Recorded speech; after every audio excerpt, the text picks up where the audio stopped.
Kabayan King of Starla Friendship, maraming salamat sa 6 million views, sa million reach, 3.5 yung sinasabi ko sa inyo. Kapag tayo ay nagkaisa at nagsama-sama, lalo tayong magiging malakas at matatag.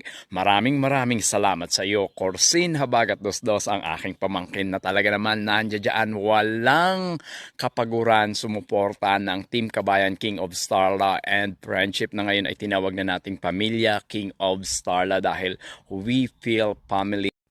Kabayan! Nako, sinasabi ko sa inyo. Maraming salamat, Ma'am Jinilyn Villamiento, Corsin Habagat Dos, Raymond Toledo, Atenis Esteban, Chrissy Gagin, at sa mga iba pang napakasulido kung sumuporta ng ating grupo. Inuulit ko, ng ating grupo. Kapag tayo ay nagsama-sama, kapag tayo ay nagtulungan, wala tayong ibang mararating kundi magsusunod-sunod tayo uling aakyat sa rurok ng tagumpay.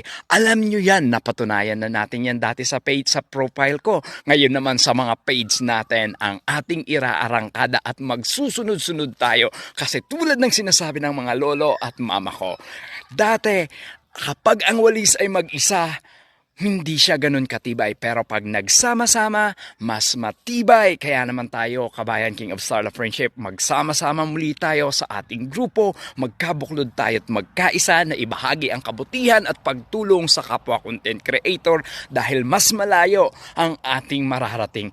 Estimated natin, talagang maaabot natin lahat ang rurok ng tagumpay basta may determinasyon, dedikasyon at pagmamahal sa kapwa content creator kasi yan ang susi sa tagumpay. Libre lang ang magpasaya, tumulong sa kapwa. Kaya ugaliin natin kung kaya nating pasayahin ang isang content creator, ibigay